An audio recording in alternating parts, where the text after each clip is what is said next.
What's up, everybody? Welcome to Bold Chat, the live stream that we have every Tuesday at 7 to 9 p.m. Eastern Standard Time. We're also doing Thursdays, 3 to 5 p.m. Eastern Standard Time. Welcome to our live stream. So excited to have you guys here. Thanks to Network Access Group for making this stream and the podcast possible. As per usual, I'm so excited to have an incredible lineup of guests with me here tonight. And guys, please make this interactive. We love to connect with the audience. We want to hear your questions, comments, feedback. Join in the convo with us. We love to be interactive. If you would like to share out the stream, we would really appreciate it. That would be amazing. And be sure to hit the link in my bio so that you don't miss any streams, any podcast episodes.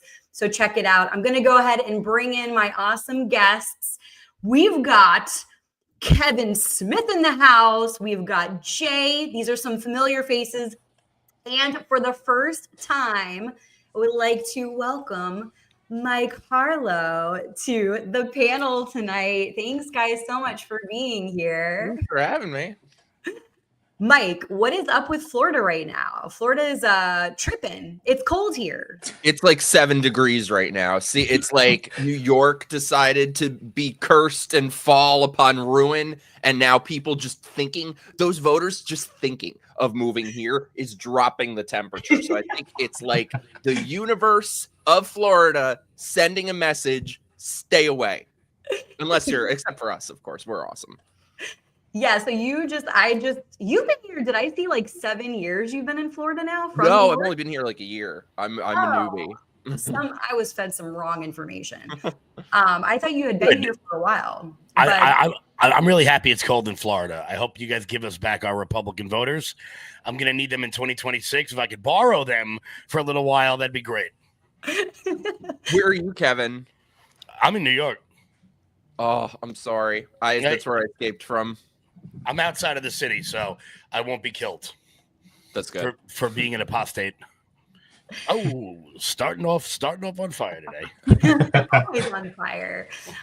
Fun fact, Mike, I met Kevin in New York shortly before moving down here. So, and then Jay's not too far from us in Georgia.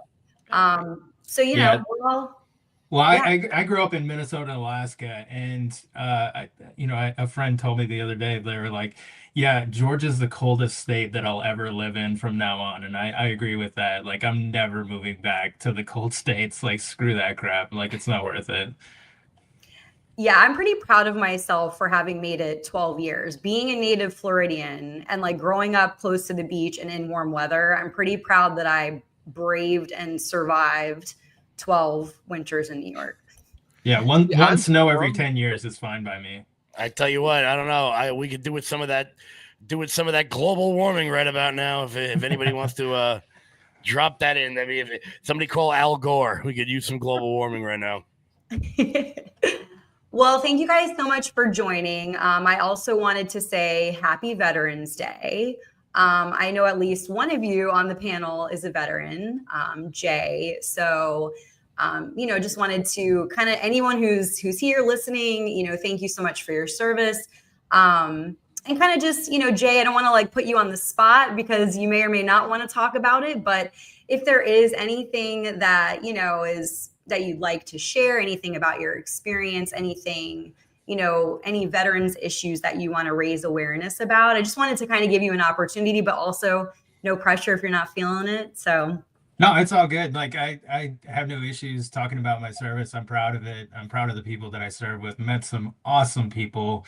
You serve with people from all walks of life, people from, around the globe, people from, farms in Iowa, people from California, people from Nigeria. You come across all different types of people and you all wear the uniform and serve, and it's a pretty awesome experience overall, and your exposure level there is pretty high, so I appreciate it, and to those that really sacrifice a lot. I don't feel like I sacrificed a lot. I loved serving. I was a Black Hawk crew chief, and so I loved my job. I loved actually Being in combat, it wasn't really tough for me. People were always like, "Oh, it must have been tough for you." No, I actually liked it. I liked doing it.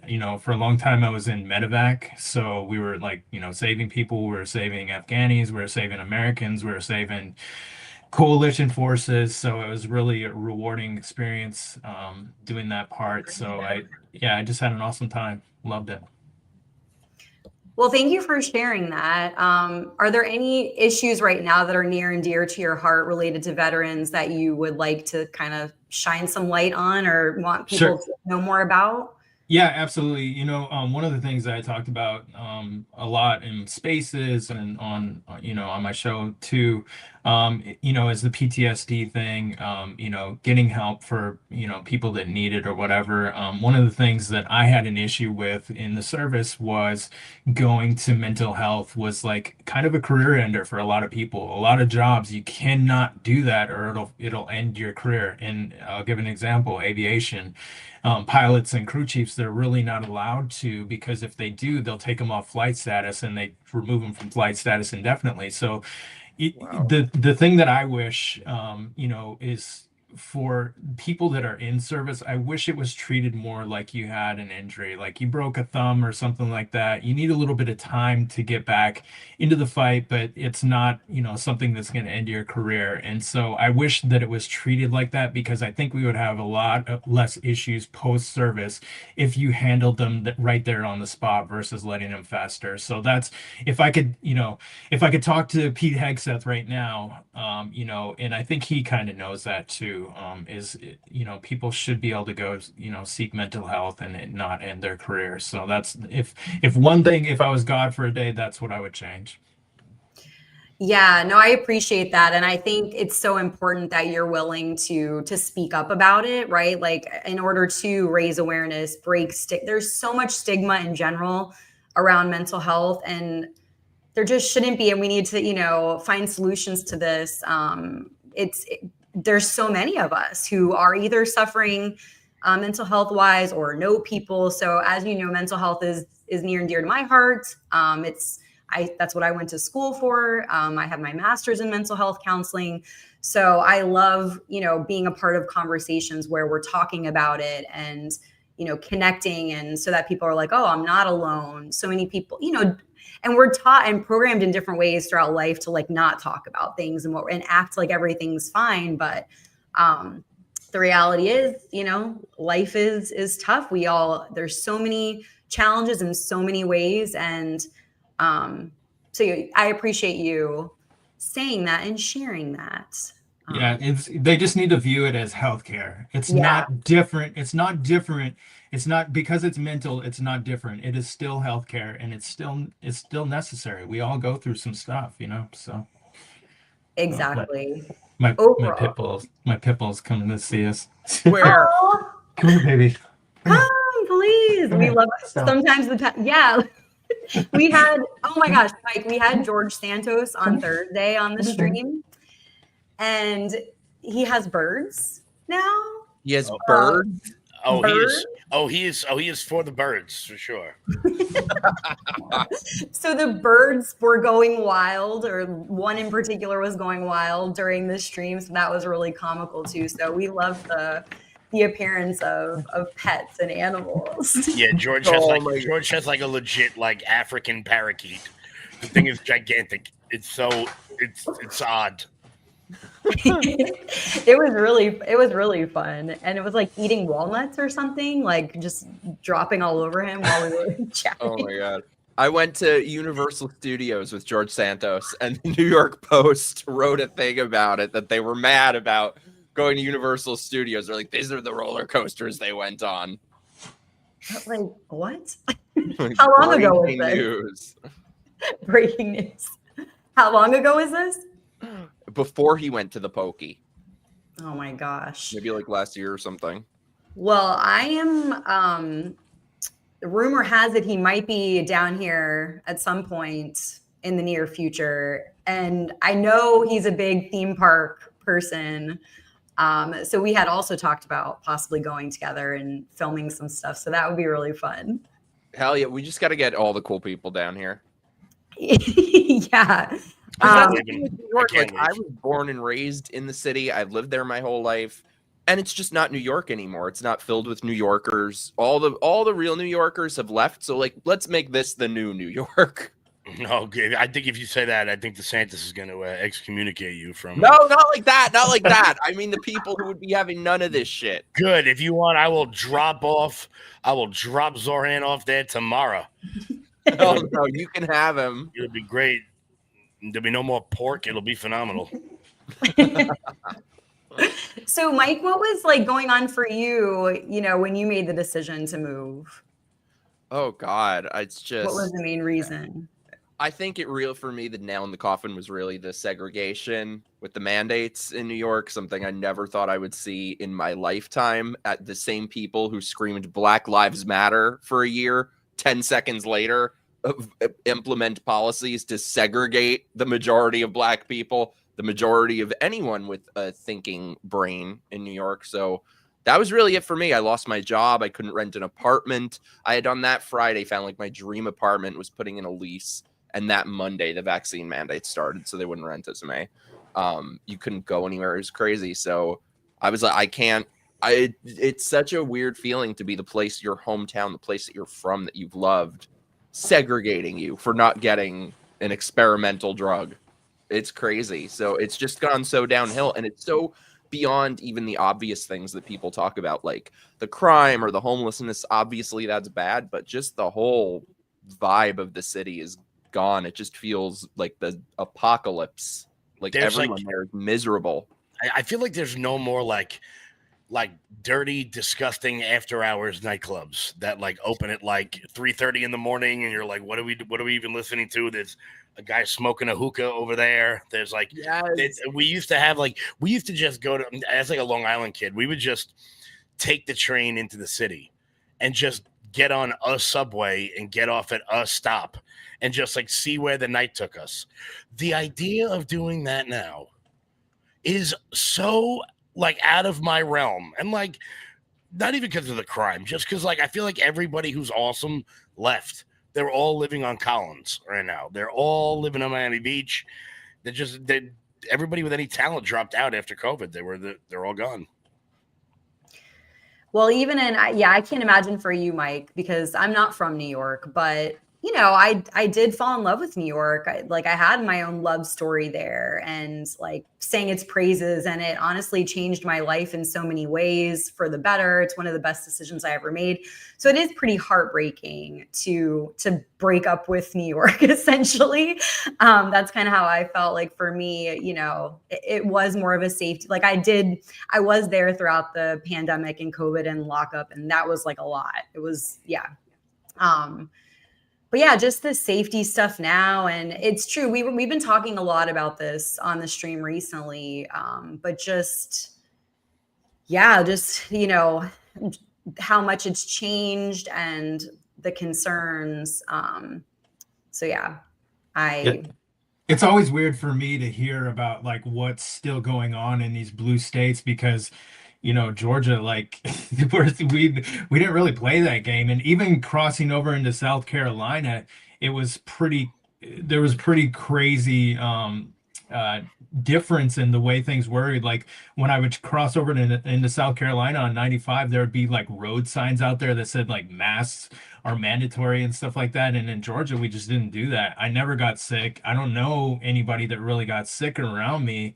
It never really happened. It was we were living like in a bubble, and the rest of the country was going through different things. And so it was always weird for me to hear what other states were doing, what they're still doing, and then people masking and stuff like that, because we just didn't do it here, honestly. I mean, there's still people wearing masks like all day, and like I'm so happy they are, because I just have to assume that if you're still afraid of COVID, you're probably saving us all from having to look at you. So like keep that N95 on, make sure it's tight, make sure it's secure. I remember being in New York during COVID was the fun, because you saw some people go like so above, like people were wearing like painter's masks, like what you use when you're filing down metal, And I'm like, guys, that's not like I had fun with it. They said you had to wear a face covering. So I was working at a supermarket at the time, and I walked in with my high school lacrosse helmet on. And like, I mean, full open cage. Like, it wasn't like, it was just a face covering, and worked all day with my lacrosse helmet on. The thing that was people could say, like, just to see what people would do. That's amazing. The thing that was crazy for me was the face shields, and then written across the top of the face shield, it says face shield. As in case you were wondering what this thing was on their face, it says face shield right across the top. Like, crazy. That was, I mean, you know what? But it just showed what people were willing to put up with. I'll tell you guys, I'm sure the New Yorkers will know, but for anybody not watching, Bill de Blasio, typical communist that he is, put out a tip line in which you could send in photographs of your neighbors not like having a party with more than like 4 people. And people were getting ratted out and they were getting tickets. And then once he put out this like audible tip line, New Yorkers took over and promptly sent him like 35,000 porn images of various things. And I want to meet the intern that like found that. I was like, sir, I think we need to rethink this. Someone sent me, like zoological porn on here. And you know what? Normally I would say don't do that, but it's Bill de Blasio, so do it all the time. And people don't realize that in New York, COVID went on for like 2-3 years. Do you remember, Angela, when you'd be the winter and you'd go to eat somewhere and you'd have to sit in a freezing igloo outside? And then I'd go to the restaurant. I'd be at dinner in one of these igloos with some friends. And I'd go to the restaurant to use the bathroom. They're like, no, you can't. Yeah. I'm like, just go on a tree? They're like, yeah. And then like, okay, I'll go piss on the tree. They made all those restaurants put up like $100,000 like outside seating, and then like 3 years later they were like, yeah, I don't think we're gonna do that anymore, and everyone was like, yeah, we're not taking it down. Like, no, it's not. And they all became like rat infested. Like the garbage, like the city became, there were rats everywhere because they would like live and like nest in these huts outside.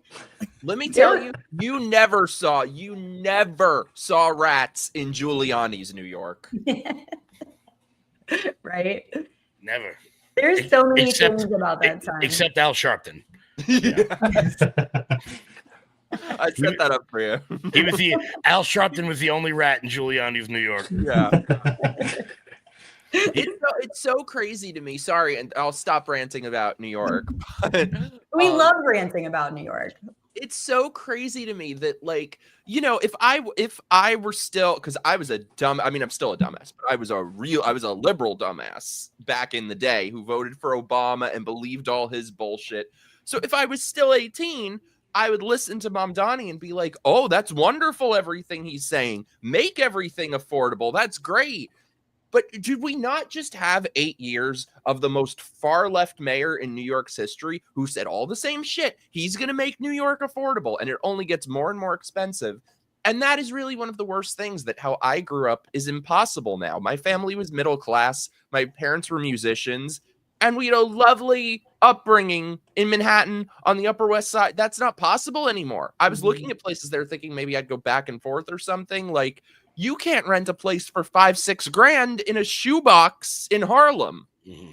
I feel like the idea of like the New York struggling artist, like where like real talent comes from, not like the NYU Tisch School of the Arts. I mean, like really down in the village where you would get like good artists and good music.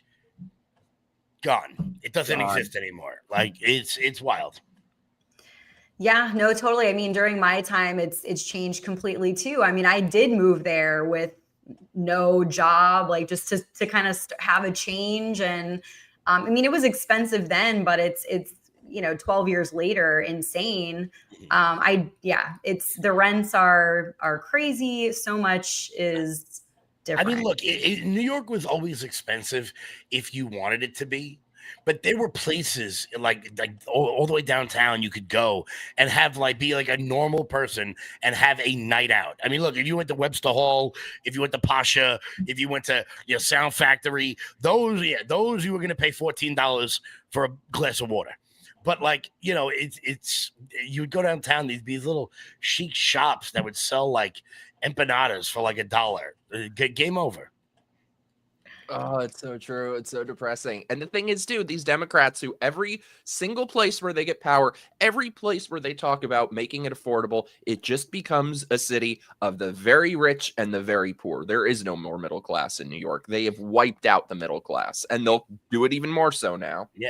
I mean, it's American metropolitans have become playgrounds for foreign billionaires where like you can't rent an Airbnb because they are all like, you know, Qatari owned, so the guy can stay there once a year, and it's incredible. Same thing with Vegas.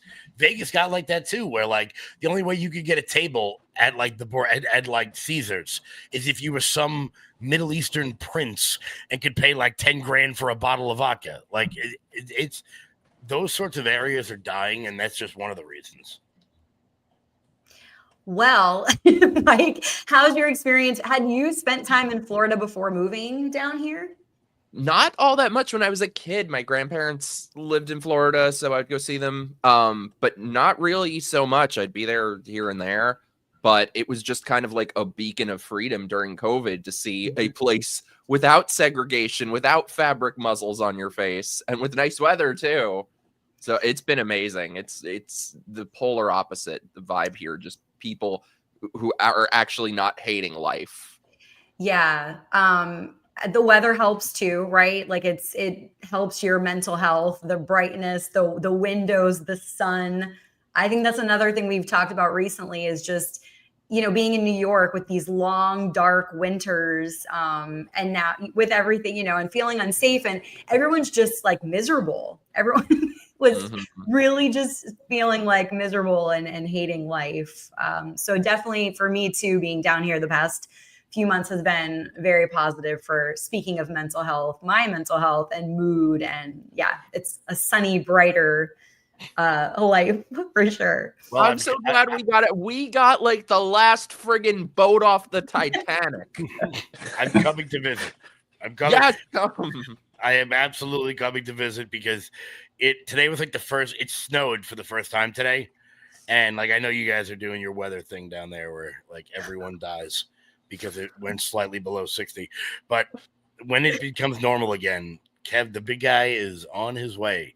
I want to swim in one of those pools that you need to have gated in because alligators go in them. That's what I want. That's how. Yeah, that's how they all are. Yeah.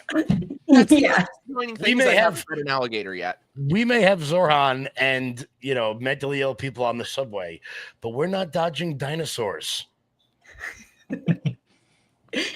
Yeah, I have a lake like at my apartment, and I think I saw my first like gator sighting the other day.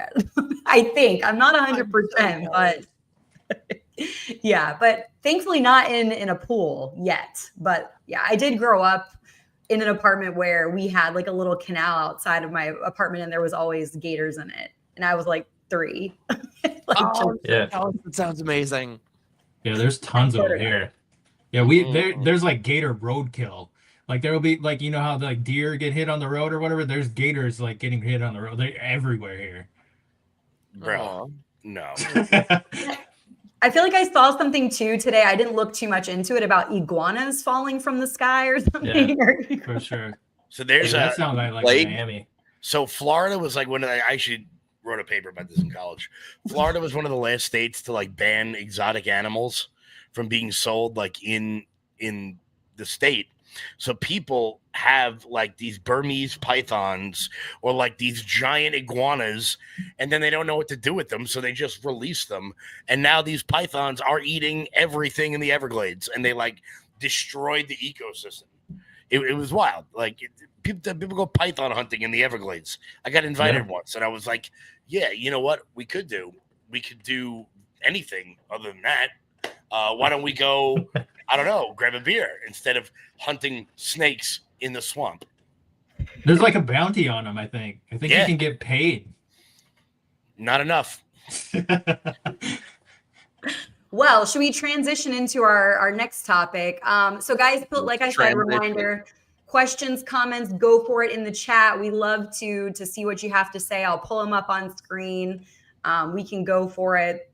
So first up, it looks like, the end of the government shutdown is in sight. Significant progress was made to reopen. Yesterday, the U.S. Senate passed a bill to reopen the government. The House is expected to vote tomorrow to end the shutdown in a 60-40 vote passed with support of nearly all chambers Republicans and 8 Democrats, one of which, no surprise, was John Fetterman. So I have a little video here for you. John Fetterman, saying Democrats crossed a line, putting politics over country. Let's watch. It's so relieved. I think my party crossed a line of now putting 42 million Americans with their SNAP benefits and making flying less safe and that kinds of chaos and not paying our military. I mean, that was a red line for me that I can't cross as a Democrat. And I think that's been described, country over the party. And now I think that's been the truth throughout it. And it's only wrong to shut our government down. And I'm relieved. But the people now that are going to get paid and fed and millions of Americans, they're going to be flying now. That's going to be made more safe and restored. Finally, those 400-pound chicks on food stamps can finally eat. They were starving. I can't wait till John Fetterman is like all better. Like he's still struggling a little bit because he seems like I don't know. I don't agree with him.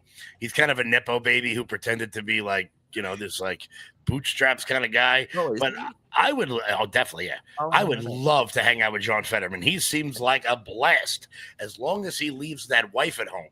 She's the problem. Whenever she's not around, he seems like a blast. Wait, who's the wife? I don't know the lore. Oh, her name's like Giselle or something. She's the communist in the marriage, and he's like the buffoon who had all the money and then got elected. And you haven't seen her in a while. You haven't seen her. I think while he was a little banged up, she was beating him. But like, look, John's right. Democrats were going to extract nothing out of this entire fight. And turns out a lot of people not only suffered, but how many more people stressed out? Maybe they didn't lose something right off the bat, but how many people are sitting there just looking at bills, not knowing how they're going to pay them, whether it's air traffic controllers or federal workers or whatnot. Because of this, the Democrats got nothing. This bill that they signed was on the table 9 days ago, except they had to wait till after the election in order to do it, which Tim Kaine all but said. They got their giant victory, and now they can reopen the government. Yeah, well, I mean, Democrats for the most part are used to getting their way too. They're not used to Republicans digging their heels in and saying no or whatever. Like they're used to getting their way. We see it year after year after year. They just constantly get whatever they want in the budget and kind of force their will on Republicans, and Republicans don't seem to have a spine in a lot of cases. And so they were caught off guard with this one, and I think it hurt them in the long run. But I would have liked to have, as a conservative, I would have liked to have seen more done with the budget, but we just didn't get that. So I don't know. I'm not happy with it. I'm glad that they're opening the government. I'm glad that, the troops are going to get paid and stuff like that. But I'm still not happy with the budget because we still have a $2 trillion deficit. So how can I be happy with that? And it's only a funding bill until January 30th. So in 2.5 months, we're going to be right back here again. Exactly. Because we govern by crisis, which is wild. I think the reality is everybody pretends to care about the deficit when they're running, and then they get into office, and there's never been one person in office who actually gives a damn about the deficit. Fetterman is really like the one Democrat I respect, which I think says so much that the man with a brain hemorrhage is the most sensible person in the Democrat Party.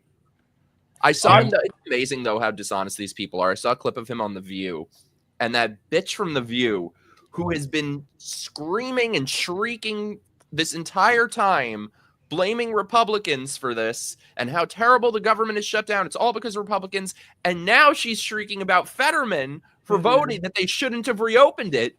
Those two things are in complete opposition. It has to be one or the other. It just shows how dishonest these people are, that the moment that new chip goes in and they get their new programming, they're on to the next thing. Well, especially Sunny Hostin, because she needs the Medicare subsidies so her husband can steal them again.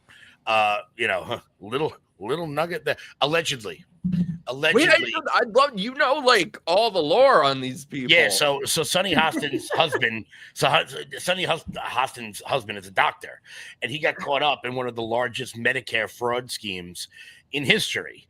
It's still being adjudicated, which is why I am repeating the words allegedly, but because she might not be a lawyer, but she plays one on TV. But, I just want to say that she really needs those subsidies because, that glue in that forehead, that's not going to pay for itself. What is with the glue, by the way? That chick, Jennifer Welsh, or Sunny Hostin, your face is supposed to move. Like, I don't know. I don't get it. Oh, the best is you got to see Kim Kardashian trying to be an actress now on this show. Her face does not move. Really? Because I saw her best work. I've heard. I have not seen the show, but I've heard terrible things. So, and I think you posted something about it, right, Mike? Oh, we need to watch it. It's amazing. Let's get together and watch it. Yeah. Oh man, that sounds like one of those shows. Some woman is gonna make me watch at some point. Oh yeah, I love it. Doesn't she play the lawyer, right, in the show or something? Stop. Oh yes, and her husband is this little twink who's won 3 Super Bowls. He's like 7. He looks like me.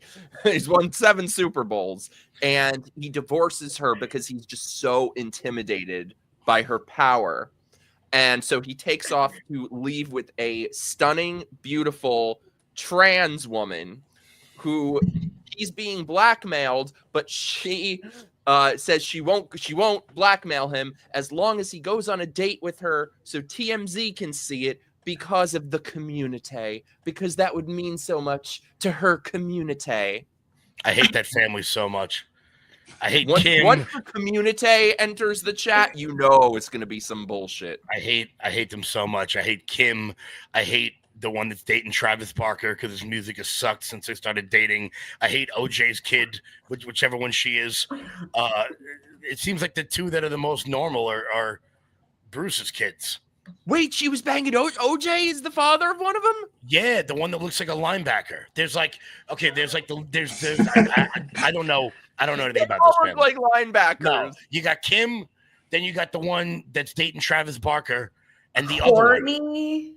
Courtney, right? I think Courtney is with Travis Barker. I think so. It's hard to tell which of them is kind of black because they've all switched races so many times. I think it's hold on. They've changed. Yeah. Chloe is OJ's kid. Oh my god! You can just see him. You just say that's why they did like some big Vanity Fair reveal when she had her baby, and I wanted to just like see her on the cover of the magazine, like Heisman pose, holding the baby. She does look like a linebacker. Yeah, she looks different than all of them for sure. Like something. I'm telling you, it's OJ's. There's a clip of James Corden asking her if OJ did it, and she didn't answer the question. And I'm like, oh, that whoever wrote that is going to upset her father. I love how like Mike is like giving the scoop on this show, and then like Kevin keeps breaking news to you. He knows like the lore on everything. This is amazing. Yeah. I read everything. For my show, I read the liberal papers, I read the Republican papers, I read the celebrity ones because they're hilarious. If you want to have a good day, listen to a celebrity talk about how rough they have it. Oh my god! Oh, it's so I heard some guy today on local news literally talk about how much his feet hurt when he was on Dancing with the Stars, and I sat back and I just went, yeah, those coal miners must be feeling so bad for you, bro. You were on Dancing with the Stars for 2 weeks. It's so, yeah, we've talked how we don't like this word necessarily, the cringe word, right? But it's like so tone deaf, so cringe. I'm addicted to the cringe. I was watching a TikTok of this chick going on about how Dancing with the Stars is racist. Really? Because apparently some white guy didn't get voted off, and the racism. I think like all black people win the show. Like every athlete on there wins, and Carlton. It doesn't matter. It's racist. Still racist. It's wild. But I haven't watched in hardly ever, but I've never seen it. My grandma used to watch it. That's the closest I've come to. That's cute. I would like to watch it with your grandma. That would be fun. She would watch the Kardashians too, and then she'd come to me. She's like, "Michael, those Kardashians are such whores." That's true. Your grandma's right. I cannot imagine my grandmother saying that word. If my grandmother said the word whore, I would pass out. Oh no, mine was a foul. Mine had the mouth of a truck driver. Well, Mike, sounds like we need to get together and have some watch parties because you would be a lot of fun to watch. Although this show sounds ridiculous. There's like some good actors in it too. I think I can't remember who right now, but Glenn Close is in it. Who is? Sorry, Glenn Close. Oh, right. They must have like blackmail on her or something. Yeah, why? Why do this? The best part though is Kim Kardashian is that, she's a high-powered attorney and she's in her business meeting. So she's wearing a suit, like a shirt and tie and a jacket. And this bitch turns around and there's a cutout here of her thong up to her fucking back. She just failed the bar business too, right? Casual. All right, maybe I'll watch it. She failed the bar too in real life, right? Yeah. I think so. Yeah, right? I think this bitch just went to law school for this role. So she's literally Elle Woods. Except without all the redeeming qualities. Yeah. Yeah. Elle Woods passed. Wow. Well, back to John Fetterman. Yeah, I'm so sorry. John Fetterman to Kim Kardashian, but like we're covering all of the things, all of the Yeah. But no, I just wanted to say I respect, him being able to push back, or he's just like, I'm just gonna wear like sweats and whatever, and we've talked a lot about getting canceled and for not just like subscribing to the echo chamber and doing all the things you're whatever supposed to do, the bullet points, so whatever. I respect that he's able to like push back and be like, I don't agree with this, instead of just like, going along with everything. Yeah, he surprised me a lot. Whenever he went to rehab, I think that was the changing point or whatever for him. Like he really started to become the voice of reason. He still has his speech issues or whatever, but like honestly, like he seems like a reasonable guy for the most part now. We don't agree on everything, but the thing is like, at least he can have the conversation. At least, he's not a psychopath about every single thing, like just towing the line, no matter how ridiculous it is, which we see from a lot of people. So it's refreshing. Yeah, Fetterman seems like that liberal cousin you have that you still like, but you don't really. Right. Like, Yeah. Like if I hung out with John Fetterman, I probably wouldn't bring up politics, because he does seem to be the most normal one, and the radical left that got him elected is now turning on him. Because if you look at the other 7 that voted, they're very much neoliberal, sort of old school. Like Tim Kaine was Hillary Clinton's running mate. You had Janine Shaheen, 2 people that you'd never heard of before, and then hello. Evan Barker's entered the chat. Hey. Hey. We're just talking about John Fetterman right now. What's up? Oh, my boy. Hi, how's everyone doing? What's happening? We're good. We're saying, yeah. Yeah, he just had a book come out, Unfettered. That's what it's called. It's called Unfettered. Did you just make that up? Oh, that's so great. I would love to interview him about his book.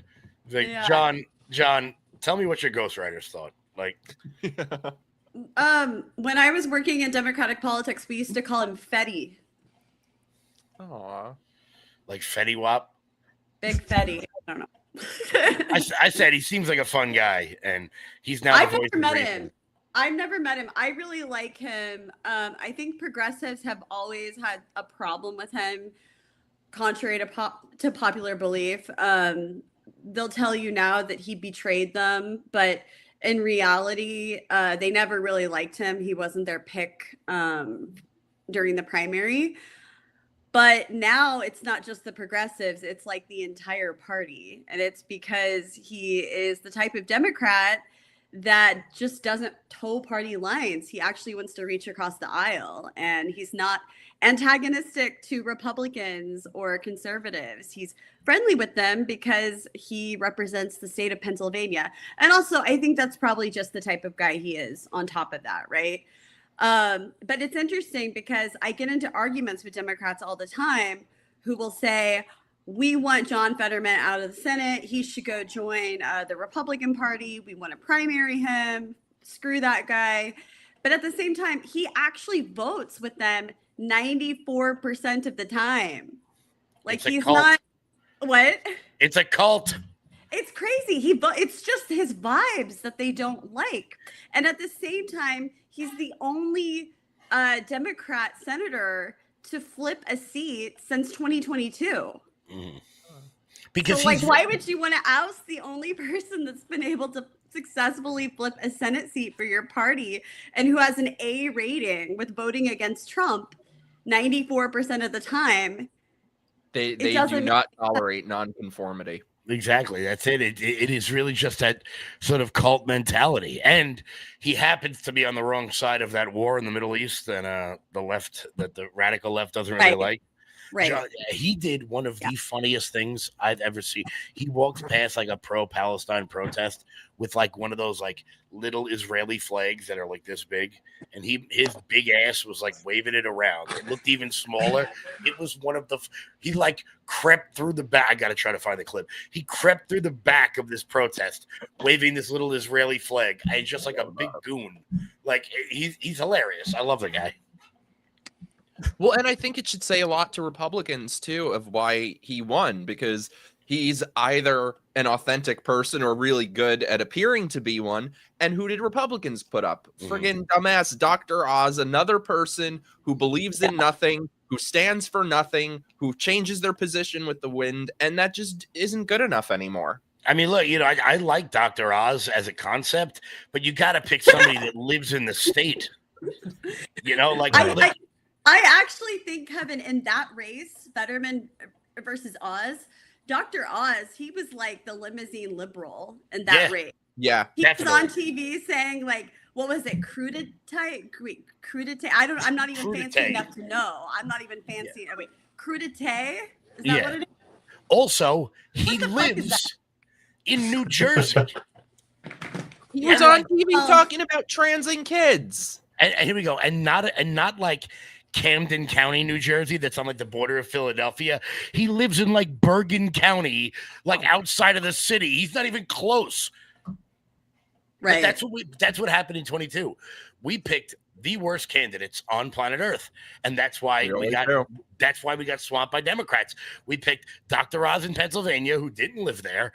And look, Dr. Oz. Even if he lived there, it wouldn't have been a good match. But then we picked Herschel Walker, who can't read, and like his kid outed him for like paying for 12 abortions. Like, they couldn't have found worse candidates. He wasn't even good on Celebrity Apprentice. No, because like he's really fast and really strong, and that's about it.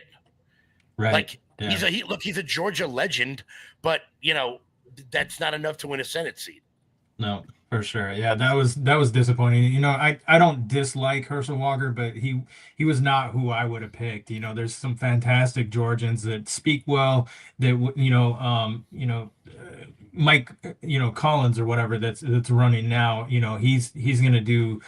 I believe that he's going to win. He speaks well. He represents conservatives well. I think that's a much better choice. And they kind of forced the issue with Walker, Kelly Loeffler, Perdue. Just really not great candidates in my opinion. They just don't inspire people. They're really kind of just like. Well, because I feel like we're in the age, and this is both the right and the left. Even if you take like Zorhan and AOC, we're in the age of authenticity. We got people, no matter which side of the aisle you're on, they're going to be who they are. On Monday, on Wednesday, on Friday, that's just who they are. It's not about truth at this point, quote unquote. It's not about true or false. It's about real and fake. Bernie Sanders has been this way since 1965. Like, he's always going to be this way. Real. Yeah. No, he is. This is what AOC thinks. Okay. Sorry, go. No, Bernie's real. I met him once, and he's the exact same. There is no frills. It is like on camera, off camera. He's very curmudgeon-y. And curmudgeon-y. And that is a word. Oh, yeah. Word of the day. No, but in those places they had primaries. I mean, I've been a broken record about this for so many years, and especially now in New York.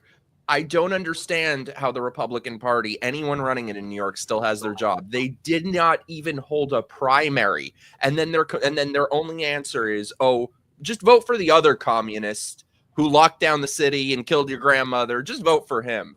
And then they have the audacity to blame Curtis Sliwa. If they didn't want him as a candidate, then they should hold a primary. And the funny thing is too, I saw an old post I had made on Facebook in 2020 complaining about the same issue, how you look at a ballot in New York and there are no Republicans even running. They don't even run candidates. Mm-hmm. And looking back at this old post, I looked closer. I'm like, guess who the candidate on my I took a picture of my ballot.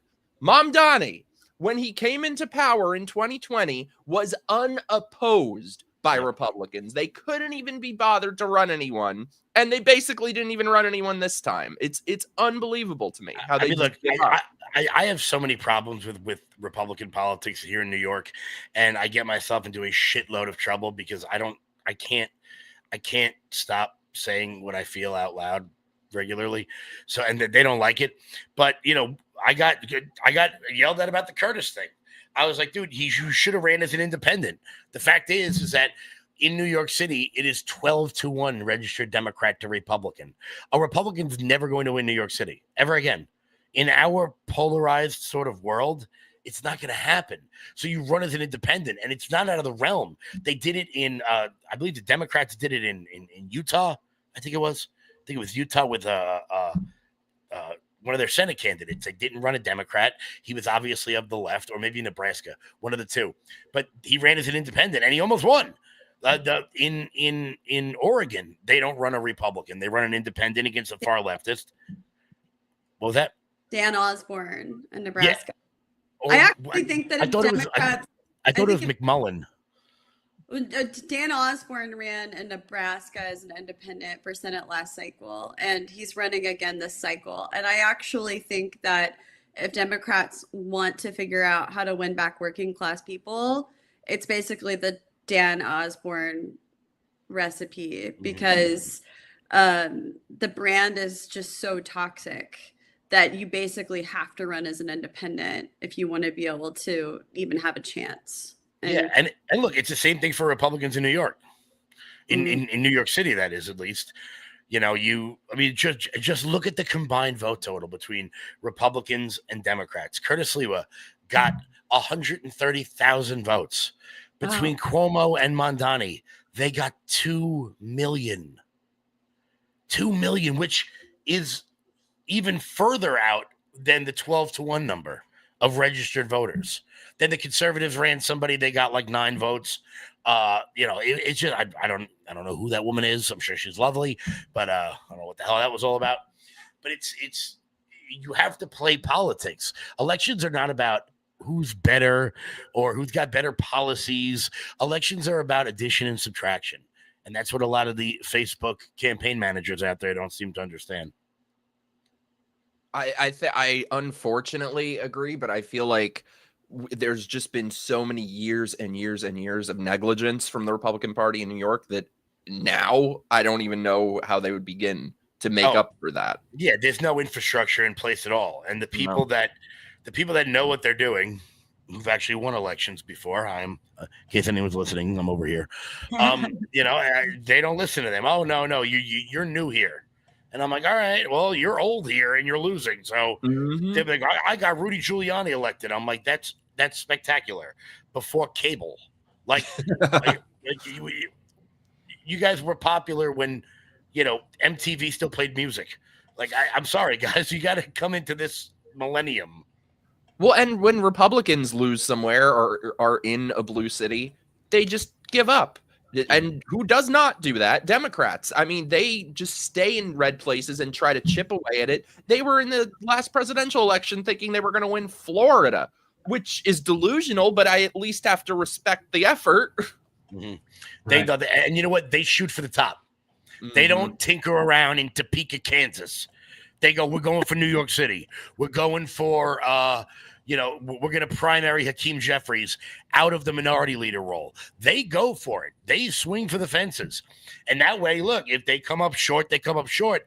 But at least they're not, we're going to put a MAGA candidate in an R plus 25 seat and then call it a win. Like, congratulations. That's not challenging. Yeah. I will say, Mike, I think the Democrats do try to win red places like Florida, but only if the state has a high concentration of non-white people. They've completely given up on places like Missouri and Ohio and Nebraska at this point. Oh, well, yeah, they don't give a they have a delusional perspective in their head that if a state has enough non-white people, that automatically means that those non-white people will want to vote Democrat, if that makes sense, when clearly in 2024 there was basically a huge indictment on that sort of thinking within the party, and I still don't know if they completely understand that or not. Well, you know what it is? I think that a lot of them believed the Obama coalition, the coalition of the ascendant, but it turns out, like Puerto Rican grandmothers are incredibly conservative. Yeah. Indian dads do not want the trans stuff in their daughters' locker rooms. Muslims, like real ones, I don't think I need to talk about how conservative they are. Like, just go on. They're YouTube, like the most conservative. Exactly. Maybe not in the America First sense, but when the culture wars are front and center, many minority communities, Catholic Brazilian moms, any Greek aunt, those people are terrifying. Like, they don't believe in any of this weirdo, non-binary, furry. Explain a furry to your Italian grandmother. Go ahead, you do that, and you let me know how that goes. And look, I'm a living. You want to dress up like a rabbit and go to town, have a blast. But try explaining that to the dad from my big fat Greek wedding, and let me know how that goes. I love it. Well, some very, very strong points, strong observations. I hope people are listening. I hope people are, considering these things, taking the feedback. Absolutely. So I just want to also, for anyone who joined kind of later in the stream, happy Veterans Day. Jay, I don't know if you knew Evan, but Jay's a veteran, and we just want to, definitely recognize and thank and show appreciation for all of your service. Veterans Day. Yeah, I know, Evan, you had actually shared something about a friend, right, who's a veteran today. Yeah. Oh, yeah. So my stepbrother actually passed away active duty in 2017. He was on the USS John McCain. He was one of 10 sailors that died. His name is Charles, and he was 31 years old, and he left behind 2 children. And he is my hero. And I think about him every day, but especially on days like today. Well, thank you so much for sharing that. We appreciate you, all of you, for your service. And I just want to make sure, we were talking earlier about, Jay was sharing some about his experience and issues, to raise awareness, break stigma, particularly around mental health, PTSD, and things like that. So always like to kind of highlight that and just, have that conversation as much as possible. Well, so I don't know, Evan and Mike, you don't know each other, like you don't know each other previously, do you? No, it's good to meet you. There are some similarities in your stories, I believe. And so we're kind of already, in terms of like, well, and myself included too, right? Like kind of breaking with the left, like, so walking away. I know Kevin works closely with Brandon Straka from the Walkaway movement. So I don't know if you knew that, Mike. But anyways, kind of in that theme, we're talking a lot about the intolerant left. And so the next thing, I don't know if you guys caught the Bill Maher, Cheryl Hines interview on Bill Maher's podcast, but I feel like it's a lot of the conversation that's been coming up, a lot of what we've been talking about in terms of the intolerant left, alienating, people on the left or Democrats. So I do want to just kind of play this video and kind of read some comments as well that Bill Maher said, because, I am like, yeah, like I this resonates with me. And so I'm curious to hear your thoughts as well. They want to cut you off. Well, that is true, because the Republicans have been very kind to me from the beginning. Even from the beginning, when Bobby was running as a Democrat, they weren't mean. No. And they never have been. No. And I can't say that for the Democrats. I agree.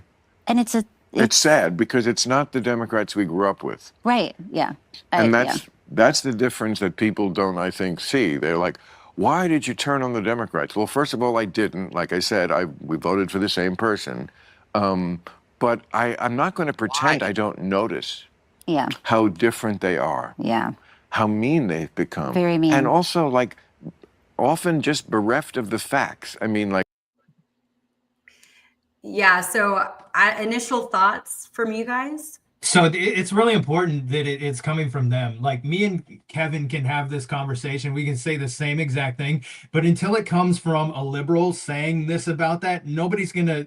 They're not gonna listen to it at all. And so that's why it's important. And it was a really good interview. I'm glad they did it. Because hopefully some people listen to it, and hopefully it kind of wakes some people up to the things that are going on, because it's just crazy how they try and cancel everybody for every single thing. Fetterman is an example, right? Mm-hmm. They turn on him. Like if you don't say every single thing that they're supposed to say or whatever, then my God, they come after you, and they're ruthless in a lot of ways. I mean, just look at how I say this all the time, that don't look at the way Democrats don't look at the way leftists treat me.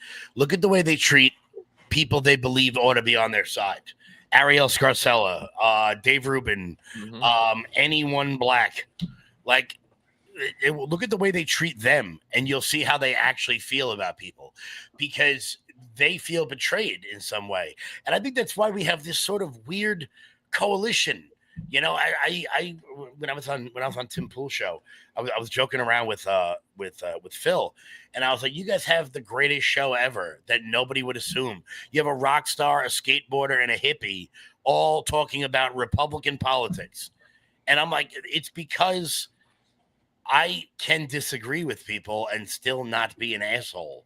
Like, Democrats have really gotten not nice in a serious sort of way. The tolerant people seem to only be tolerant of intolerance.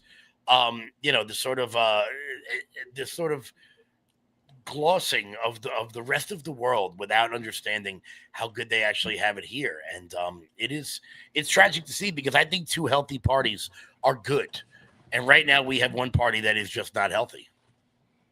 Yeah, I agree with that, Kevin. And I'll just say, as somebody that I used to work in Democratic politics, I left the party last summer after the DNC.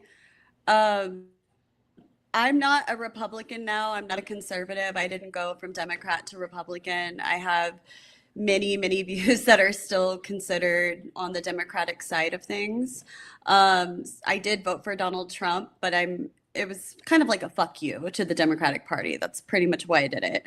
That being said, I find, given that I still have a lot of like economic left-leaning positions, especially when it comes to healthcare, I get into debates with people on the right, and they are so much more civil and friendly with me, even when I'm telling them, like, I don't agree with you. I want universal health care. This is why, I tell them about my personal story, my condition. They don't cuss me out.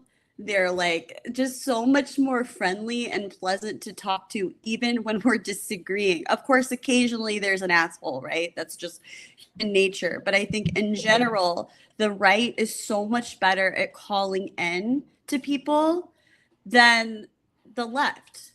The left, even when you're agreeing with them on an issue, and this is something that I've experienced many times, right?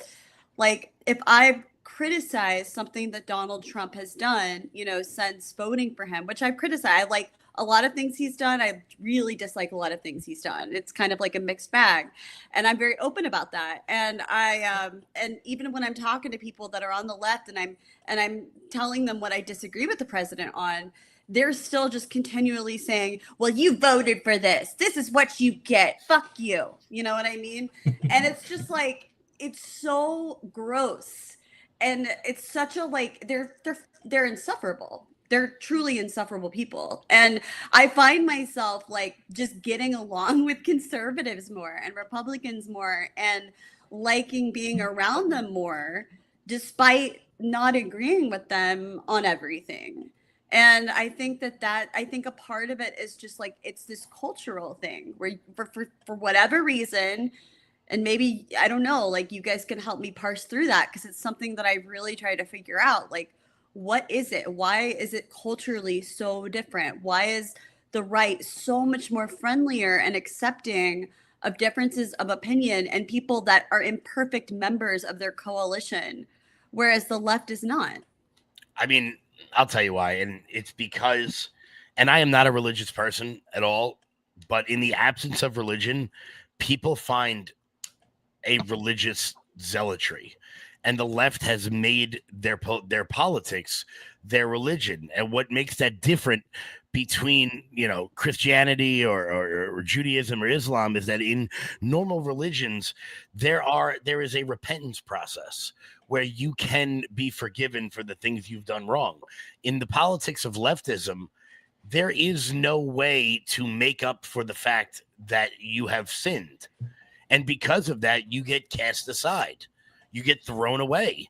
And it's sort of it's not even about a disagreement. It's about like, I'm to say a sentence like this: I'm pro-trans, but maybe they shouldn't be in, middle school girls' locker rooms. A completely rational sentence that would have 5-10 years ago worked out totally fine.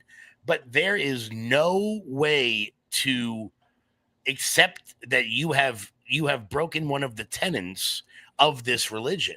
Whereas if I sin as a Protestant, I can repent and I can be forgiven. I mean, I'm not really that religious, so it just happened to me. But like, there's a way to be forgiven.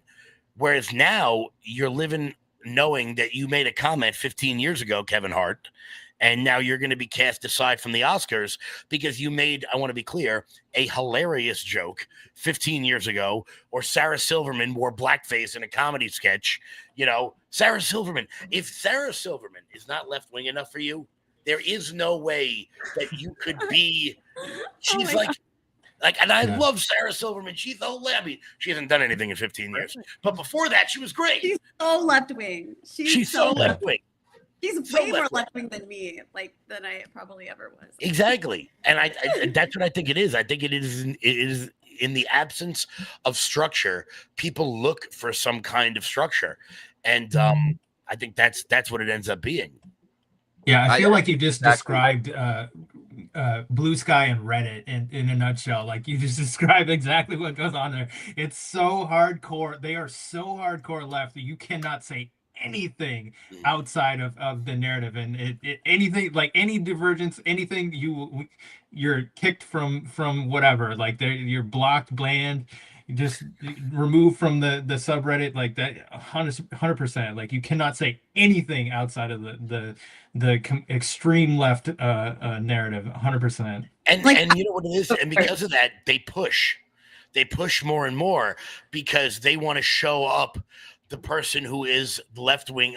I want to be accepted. So that's how PhDs ended up being as radical as they are, because you have to impress your radical professor in order to be signed up for your PhD. So in order to do that, you got to be more radical, and then you got to be more radical. And now you've got like the hippies from the 60s at Berkeley who would be cast aside at Berkeley today. So not just Josh around wants to know, forgiven by who? An imaginary God, Kevin? I would say, I'm saying forgiven by the entity. It doesn't matter what you believe. And like I said, I'm not all that religious to begin with. But for those who are, there is a way to apologize and be forgiven, whether it's by a God, by the community, by your friends and your neighbors. If a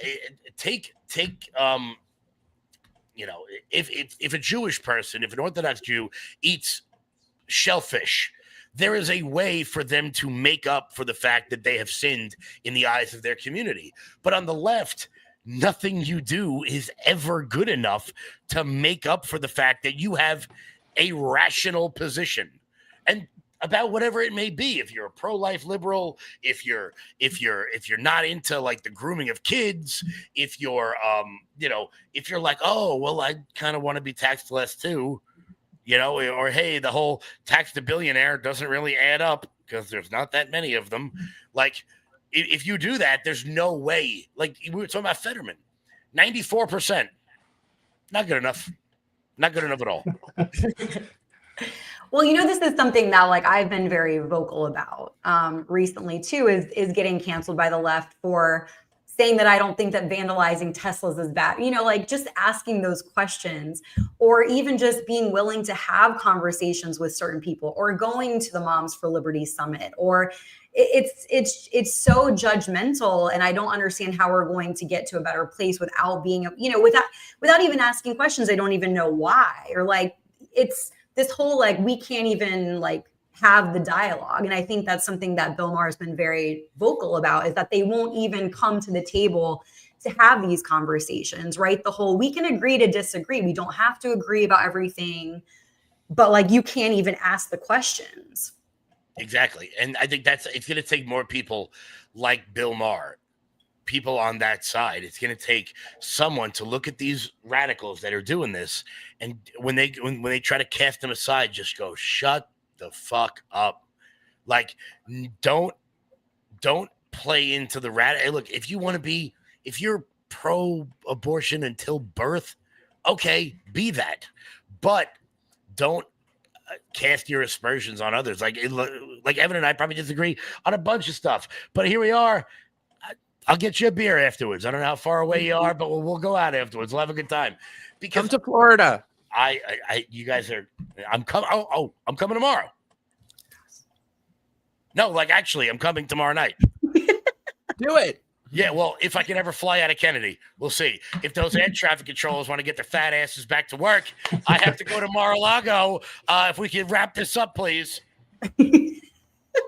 But no, that's what it is that my life doesn't revolve around politics, despite running political campaigns and hosting a show. So, like, if you and I disagree 100% on politics, let's talk about movies. Let's talk about music. Let's talk about art. Let's, let's sit in the park and watch ugly people walk around. Like, whatever sort of fun thing. My favorite hobby. It's so much fun. I think that's what it ends up being. That you I don't feel like I changed that many of my views over the last few years. I feel like the Democrats have changed more. I'm sure that that's like a common theme that a lot of people talk about. I have changed my views on immigration, though. Ooh, can't do that. Interestingly, yeah, I have. My mind has been open to that. And I think that that's just from like seeing all the people pour in and the Biden administration and Democrats not taking it seriously. And I've also woken up to the reality that a mass unfettered illegal immigration it can really reduce and affect working class wages. Mhm. It doesn't hurt. It's like I come from a working class family. I come from a generation actually of construction workers who have been in the union for a long time. Like my great grandpa to my grandpa to like all of my uncles, you know, and they most of them vote Republican now, actually, despite having been union members their entire lives. But it's like even just hearing stories from them about companies there that will hire them to go and train teams of illegal immigrant labor. So basically, they're not using the unions because they're expensive, right? And they're going to do the job correctly, but they're just using them to then train immigrants that are illegal that they can pay under the table, which completely reduces the amount of work that they get. And they don't really have any other options but to do it because, you know, they like at least they're getting some work. But that's what I've realized is that it really undercuts the value of working class wages. And I don't know how Democrats are ever going to turn it around with working class people if they can't come to terms with that. And I feel like every time Donald Trump is in office, they go so extreme to the left on immigration. Like even now you're seeing all of these like politicians that are like abolish ICE and we need to arrest ICE after Donald Trump is out of office. We're going to like, you know, hold all these trials. It's like insanity, you know, and there's just like these officers that are trying to do their jobs.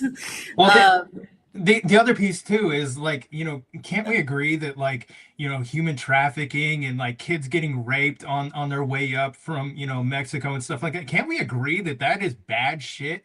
You know what I mean? We should discourage people from coming so that this situation doesn't happen. They're not getting trafficked, they're not getting raped, they're not getting sold. Like you know, say what you want about, you know, the illegal immigration thing, but the thing is like even the journey up here, like we should be able to agree that that is bad. Like kids getting raped by coyotes and getting sold into the black market is terrible, and that's I just don't understand like how you cannot, you know, say that that's a bad thing and that we should be discouraging that as much as possible to stop it from happening. And you know, it's sad to see because I joke around all the time that Donald Trump should come out and talk about how great oxygen is, so that all the Democrats will put a bag over their head, like just to see if they would do it. But you know, look, back to the cult sort of mentality. There is a problem on the right where there are people out there that say that Donald Trump can do no wrong, and I am not one of those people. I think he's been wrong on a lot of things, and I think it's healthy. I joke around that I agree with Anna Kasparian more than I agree with Lindsey Graham, like which I'm not totally comfortable with. Anna needs to get back to being more left wing so I can yell at her again. But you know, it is the sort of populace versus the establishment at this point, and that's why I think that a lot of us can have these sorts of conversations. I can, you know, talk to Dave Smith about Israel and not get into an argument, or I can talk to you about immigration and we can just sort of chat. And I think that it's healthy for the new age that's coming up because they're willing to have the conversations where I say it all the time, man. I'm like, I fucking hate Lindsey Graham, like a lot. Like, just come out of the closet already. Like, just do it, man. There's nothing wrong with it. But I'm pretty sure he would bomb North Carolina if the opportunity presented itself. And I'd like, you know, sometimes it's that time of the month, and Lindsay, she gets a little agitated and she wants to start bombing places. He's got a very like Blanche Dubois from like A Streetcar Named Desire. Like he sucks. But that whole He neocon just hasn't found the right woman. He's 65. No bachelor. He's like 77. Yeah, He's running out of them. But it's yeah, so. But yeah, I think what you said earlier is exactly right. It's a cult, and if you look at any official warning sign of a cult, it exhibits every single one, and that's why I think it really is now the radical left and communists versus everyone. We don't have to. I'm a Republican, but I don't necessarily even consider myself a conservative. I feel like what Trump said is true, that it really just is about common sense versus these insane people I mean, and they go after everyone. They're now going after Kristen Chenoweth because she said that she was sad Charlie Kirk died. So she's not left-wing enough for them. You look at any post of hers, it's just a barrage of abuse. You're homophobic. You're every word. They're going after Sydney Sweeney because she put on a pair of jeans. So it really is, their motto could be control and conform. Those are the two things that the left is about. And they don't care. Control you and make you conform to the T 100% on every little thing, they will hate you. And they don't care who it is. Last night they beat the shit out of people in Berkeley over Rob Schneider. Not Tucker, What? not Fuentes, not Candace, not somebody controversial. Rob Schneider spoke at Berkeley at a Turning Point event, and these people lost their shit. Yeah, that's right. They got mad about Deuce Bigelow, male gigolo. So it's like the Antifa crew is just perpetually like the old man yelling at clouds memes. Yeah. Where like, oh, well, it's a Turning Point event. I don't even know who's there. Oh, wait, it's the You Can Do It guy? That guy? Adam Sandler's bitch for like 15 years? That guy? Like the 8th funniest person on Saturday Night Live in 1993? That guy? Yeah, him. Well, I definitely feel like, and this is something else we talk, all this like name calling and negativity is just so ugly, and it's such a turnoff. And I just wanted to say, like, I respect, I mean, I'm on the same page with you in terms of trying to come at things like more open-minded and being willing to, have that conversation and like, I don't know why people are so scared to do that. Like challenge, your beliefs and your opinions and where they come from, and be open to hearing what someone else has to say. And maybe, you can change each other's minds a little bit, at least be willing to come to the table to do that. So I appreciate you sort of modeling that and being like, yeah, I have changed my mind about this thing. I think that that's educated. I think that's a smart thing to do. I think the audacity to think that you have all the answers to everything and that you know best. And like, I feel that a lot from people on the left is just this ego and we're right and anything different than that is wrong. And therefore you are a fascist and, Hitler and like all of it. And then it's just such a turnoff. It's like, how can you, you put you on the defense. How can you have a conversation with someone like that coming at you that way? Well, and the thing is, too, they don't even know what they believe or why they believe it. Like I had said earlier with the bitch on The View, like they change their views at any given moment. It's just all about conformity. It's all about social pressure. It's all about wanting to sit at the good people's table and just repeating what you're told. They don't know why they believe the things they do. They certainly don't know what we believe or why we believe the things we do. They've never interacted with anyone who disagrees with them. If you ask any one of us what the craziest, most radical leftist believes, we could go on for an hour. They could not tell you one sentence of the things we believe. If you were to ask them that, they'd go, they're Nazis. They hate black people. They hate poor people. They have no concept of anything other than themselves, which it really is an ideology that's just completely based in narcissism. You know what? Because a lot of them don't know where a lot of their thoughts come from. So I've read all like the founding works from the radical left, like Marcuse and Michel Foucault. Like the Social Contract. Peggy McIntosh's Unpacking the Knapsack. I've read Derek Bell, so I know where all this stuff's coming from. And I sit back and I think to myself, I'm like, these kids don't understand that the people who are at the top are not only getting filthy rich and filthy powerful off of these ideas, but they are creating a perpetual lower class of of peasants.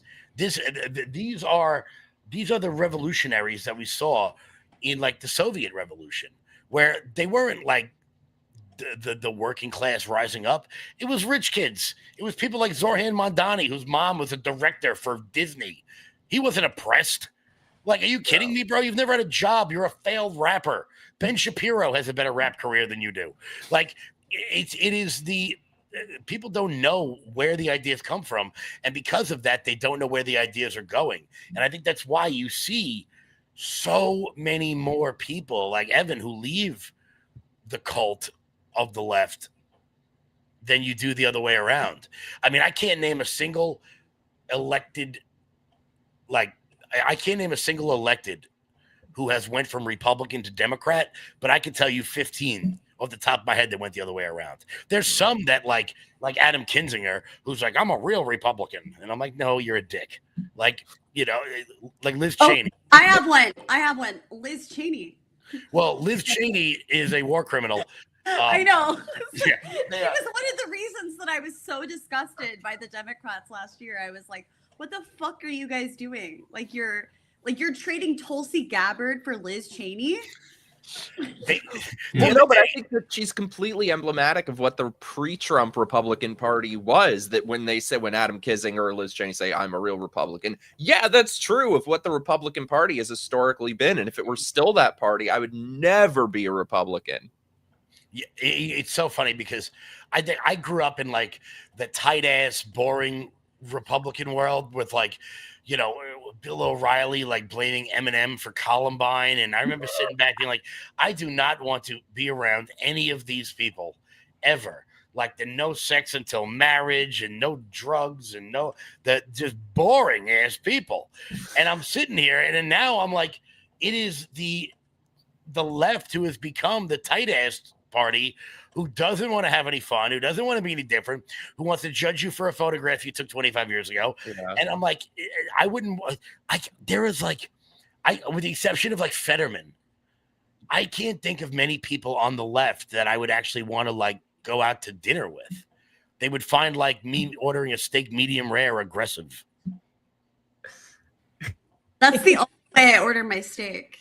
Of course, because like the hockey puck people should be thrown into the Hague. If you order a $200 steak and you get it well done, you should be put into the Colorado Supermax because you don't need to be with the rest of us anymore. Well, I did want to just read the rest of some of Bill Maher's comments that beyond the video because I liked them. Maher ended the discussion by contrasting his interactions with conservatives and liberals, saying that right-leaning figures often debate passionately, but can still maintain mutual respect, something he feels is missing on the left. The left isn't that way, Maher said. They're more like, no, if you're not with me, I fucking hate you, and you're deplorable, or you're with the deplorables, or you're talking to the deplorables, or you had dinner with Hitler or something. He criticized the lack of nuance in political conversations, adding, you people are such babies. You're just not sophisticated people. You're not serious people. Serious people talk to each other and they accept that you're going to get to this point where you don't agree. Mm-hmm. Yeah. So I just feel like so many, like it just was so, resonated because I feel like this has been very much a common theme lately with people that I've been talking to. Well, they feel like they have to win. They always have to win, and they don't even have to prove their point in order to win. They can cancel you as a last resort, and so that's what we see a lot of times, especially here online. I mean, the idea of Hitler, like Trump is Hitler. I do see you guys. No one is like Hitler. Okay, no, there's no one like Hitler. There was one, and then he went to a bunker, and then there was no more after that. Like because here's the problem with what the left did. They laundered so many words that have such powerful meaning, like Nazi, like racist, that now when it gets used against people who may actually be of that ilk, it means nothing. And that's why you see the rise of some what I think are pretty nefarious figures right now. Yep. Because if you're going to call your run-of-the-mill, just normie white person racist because they accidentally call them the Washington Redskins, then what is Nick Fuentes? Because if that's like, if that, and this is not to get into a thing about Nick before his fans come into the chat and I get booted off as they mass report me. Okay. But he's obviously the hot button topic of the day and he said some really wild shit. But there is a factor now where I can't say a 2. I can't say a 2 for a decade. So now you've got a whole bunch of people out there going to 10 because fuck you. And I think that is really dangerous stuff. Yeah, absolutely. Yeah, so I mean, Evan and Mike, I didn't know if there was anything else that you wanted to share about your personal experience, and because I feel like it is, kind of on topic in terms of kind of, your frustration with the left and decisions that you made to walk away, publicly break. If there's anything that either of you would like to say about kind of, where you were at in terms of making that decision. I think what I underestimated about leaving the left was I figured that I was going to piss off some of my old political friends that I knew when I was working on campaigns. I knew that a lot of them probably wouldn't talk to me anymore. I think the most shocking thing for me truly was losing so many of the personal relationships that I had outside of politics with people that I've just been friends with for since I was a teenager, actually, just people that I've known most of my life, and people that were at my baby shower, people, that were really, really close to me. And that has been really, really hard. I was not prepared for that. I did not think that people would actually not be my friend anymore because of a vote. Or because I didn't, well, really, it was when I voted for Trump. That was the thing, that really pushed people to the point where, they cut me off. And I just could never imagine doing that to anyone. And before, when I was a Democrat, even, a very strong, stalwart Democrat that was incredibly loyal and dedicated to the party and was at the peak of, my progressive beliefs, I'm originally from Missouri and Kansas, the middle of the country, and I knew lots of Republicans and people in my family that voted for Donald Trump. And we might have debated or gotten into disagreements, but except for Grandma, I never fight Grandma. Grandma loves Donald Trump. She's like Donald Trump is the son she always wishes she had, basically. Like my grandma she's 88 years old. Actually, this is really cool. I went on Laura Trump's show after I left the Democratic Party, and I asked her if she would send my grandma a hat. And she had the president autograph it. And sent my grandma a hat for her 87th birthday. It came straight from Palm Beach, Florida, and it was the coolest thing ever. I want to hang out with your grandma. She's really, really cool. She's she voted for Obama too, but she is all in on, she's voted for him for 3 times now. And it arrived the day of her birthday, and she opened up the box and she started crying, and it was the coolest thing ever. But anyway, so I never fought with Grandma. But other than that, I would debate people, and I just did not understand why people that are so close to me, could just leave over the way that I voted. I'll never understand it, actually. And at this point, I don't want to be friends with them. It's if they came back, I'd be like, no. You know what I mean? There's so much trust that's broken at this point. But yeah, I couldn't do that. So I don't know. Was that your experience, Mike, when you left the Democratic Party? Oh, for sure. I lost every friend I had ever had in my entire life. And the funny thing for me, too, is it was a progression of at least a couple years before I became a Republican. I still hated Trump initially in 2016. I didn't vote for him. But that was around the time that it just took disagreeing with them on one thing, or even just raising a question on one thing. And they were some ridiculous things back then, too. I remember one of the early things that I got into a brawl with about people back in the day was they were handing out flyers on the street that, and they were able to do this. They were successful in doing this, that they changed HIV disclosure laws. So it had always been the case that if you have AIDS and you sleep with someone, you are legally forced to tell them, as it should be. That's common sense. That's very common. And there are literally multiple predators out there who go around intentionally trying to give it. That happened to someone I knew. Luckily, she didn't get it. But he told her after he slept with her, he's like, "Fuck you, now you have this." and it was a horrible thing that Wow. I had to like help her with, and she called the police and everything. And sorry to interrupt you. Sorry, go ahead. No, But no. I actually saw sick. that I have happen. a friend It's too. horrible. Like that's sick. That's a Then wild you're gonna story. be in prison. But yeah, how I was called homophobic. How dare I say that? I'm like, you people are the ones who are literally putting women, gay men, everyone at risk to sexual predators and taking them off the hook legally, and I'm the asshole. So it was just a bunch of things like that. Suddenly, every day, I was being called some kind of I'm a Nazi, I'm racist, sexist, homophobic. I always tell them, I assure you, only homophobic is true. That's the only one that's true. But like you can't get along with them on anything. And the thing is, the reason I say that it's such an ideology built on social pressure is that like it's one thing the friends that I lost to, they couldn't handle me disagreeing with them. But what pisses me off even more are the ones who had no problem with it back when no one knew who I was, when I was saying things just at home. But the moment that other people did, that I was speaking more publicly, like my best friend from back in the day, we were roommates for years, and he was more liberal, but had a bit of common sense. So like every night we would just walk around smoking cigarettes and arguing and debating, and it was great. He had no problem with it until I started speaking more publicly and people kind of started listening to what I was saying.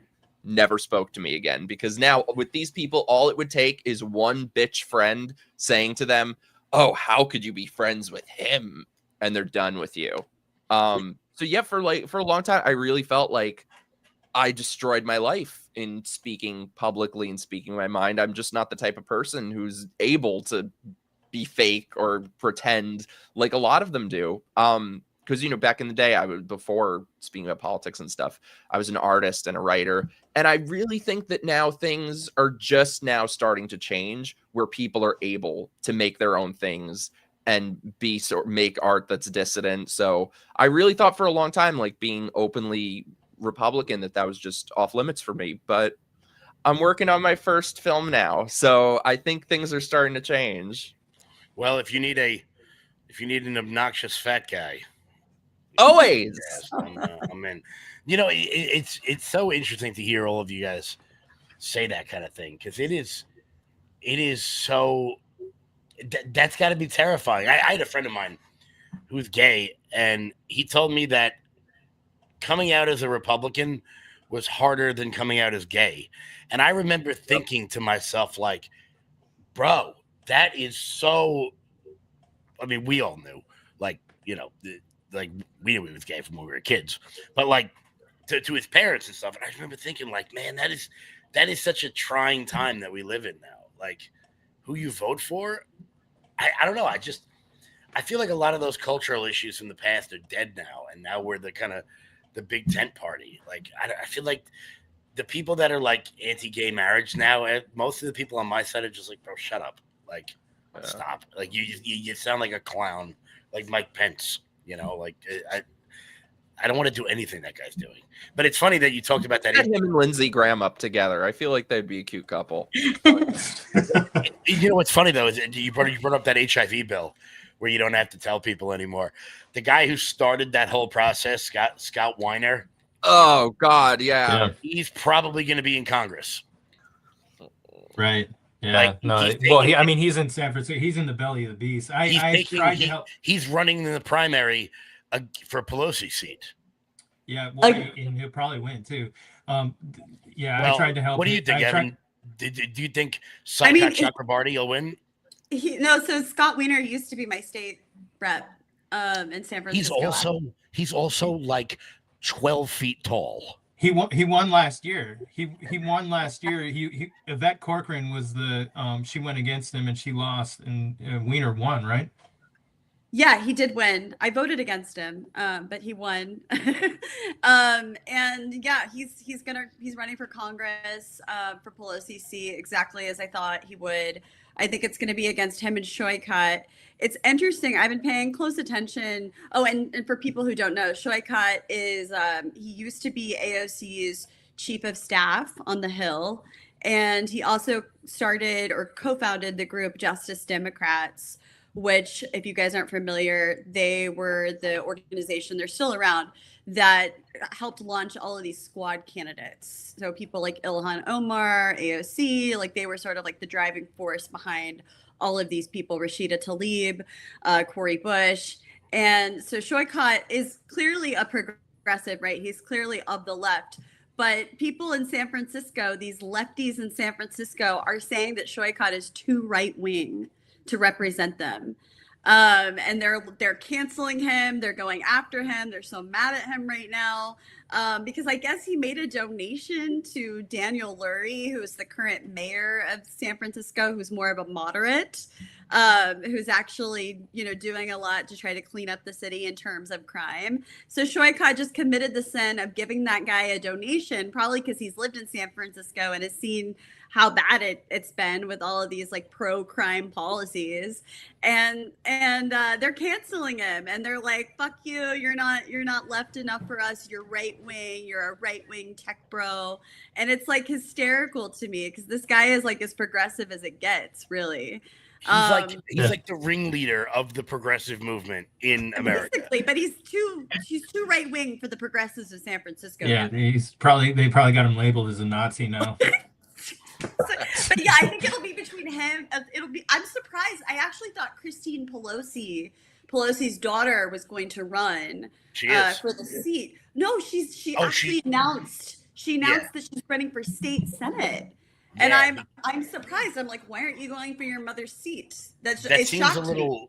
That seems a little. I don't know, like a little lowbrow. That would be like a Kennedy running for school board. Doesn't it? Like it makes. I don't know. Maybe it's a ploy. Maybe she's running for state senate, and people are going to draft her at some point into running for Congress. That maybe that's what this is. I'm not sure, but it really surprised me. I thought she'd get in.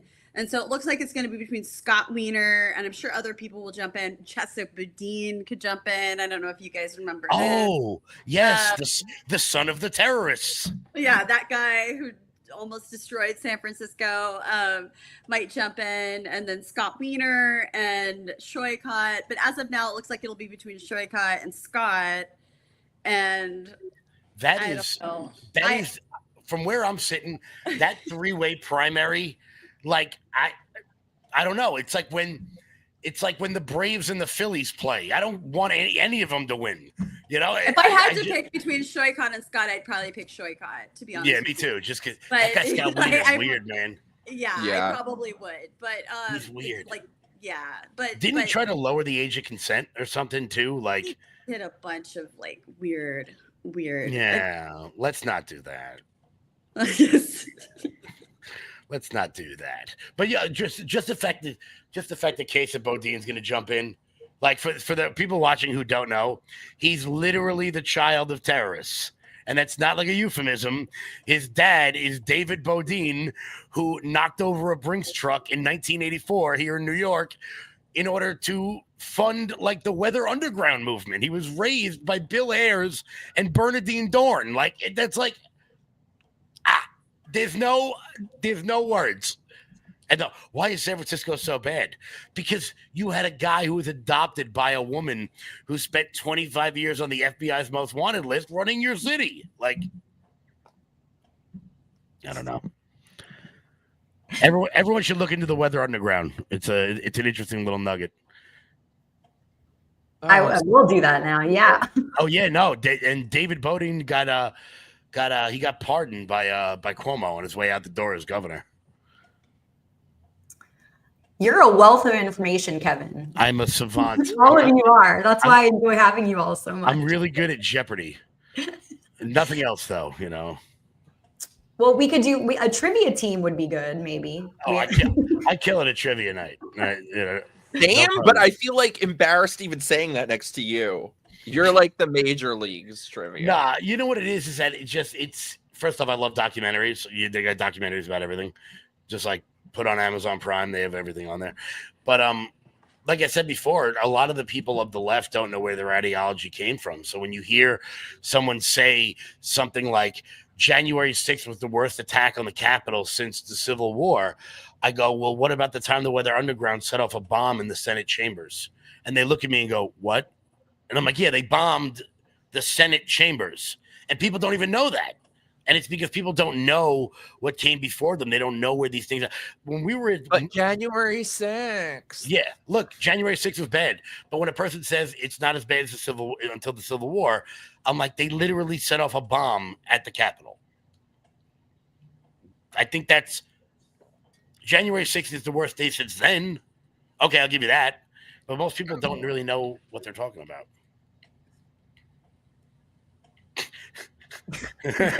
I'm pretending I know what you're talking about. Yes, totally. Facts. Big facts. What is the I know sports. The tall-hatted one. Yes. Yes, the tall-hatted one. Yeah, Bill Ayers and Bernardine Dohrn, they turned into the Chicago political machine. They literally raised up They raised up Hillary Clinton and Barack Obama after that whole after their whole incident there. It was the Weather Underground is a wild story about like literal left-wing domestic terrorist organizations throughout the country, and it's not like the deep bowels of the internet. Like it's. I think there's a documentary on it, isn't there? Yeah, no, there's a bunch of them. They really formed out of the sort of Vietnam era movement, that sort of time frame, mid 70s and whatnot. But they were tied in with the Black Liberation Army and Assata Shakur, who just died. For those of you who don't know, that's Tupac's aunt, who broke out of jail after killing 2 New Jersey cops and then fled to Cuba. She died like 2 weeks ago. But that's where Shakur, they're literally related. But the Weather Underground story is wild, but that was the former DA of San Francisco, and then people can't figure out why. Maybe that didn't end well. Well, yeah, I just wanted to also go back and say thanks, Evan and Mike, for sharing, kind of your experience. It's really interesting to I think we all have that in common, dealing with pushback from people in our lives around politics. It's unexpected and very hurtful and painful when it's, people that are close to you, as you mentioned, Evan. And, I just want to commend you guys for it. It takes a lot to speak up. And, obviously you felt strongly to continue, fighting and doing what you felt, strongly believed in. Wouldn't it be funny if we had like an AA styled support group for people that used to be Democrats? Oh, we should do that. Hi, I'm Evan. And I'm What's your story, Evan? Like 7 years. Hi, Evan. Like we could sponsor each other, like coming out of it. You know what I mean? Be a support group for all of the hate and the backlash, and like preventing each other from relapsing and going back out of like social pressure. I think. Right. This is a safe space, Evan.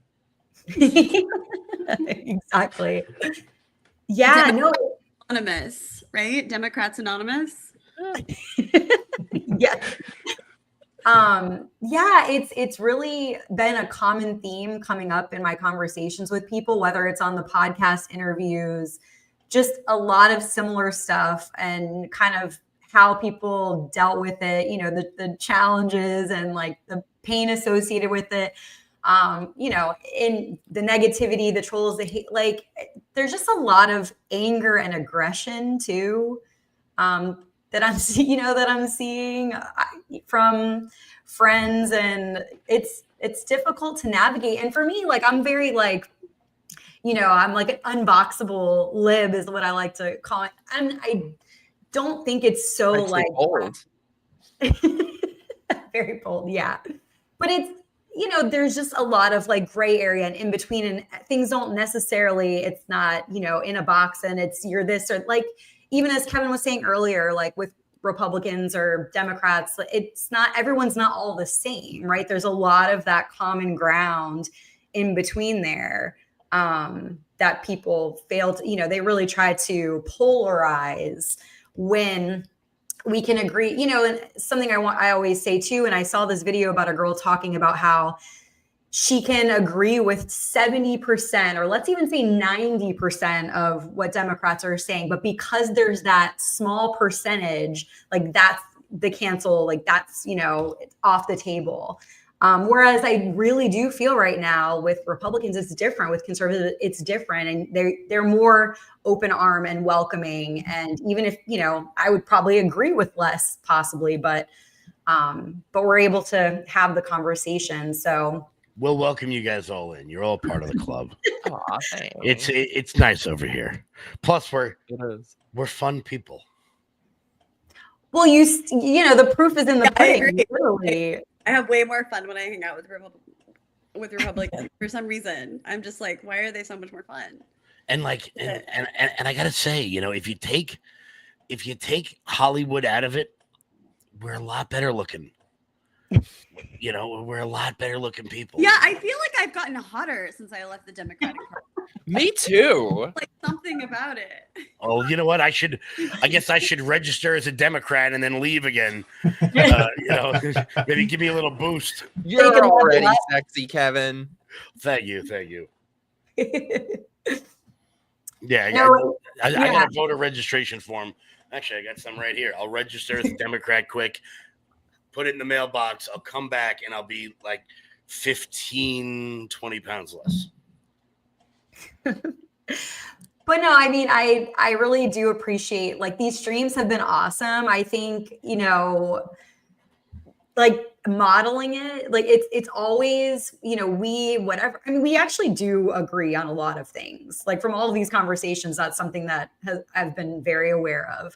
Also, it's cordial, it's respectful, it's fun, we laugh, and we don't necessarily agree about everything.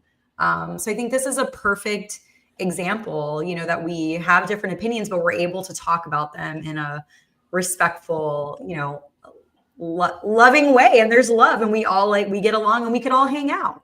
Like we were hanging out here, but I mean, in person too. Well, I'll drag him to Florida. I'll be in your neck of the woods in 36 hours. So that's crazy. And I'm not even going to see you. No, honestly, I'm doing it up and down real quick. I got to get back. What are you doing there, Kevin? I'm going to the boss's house.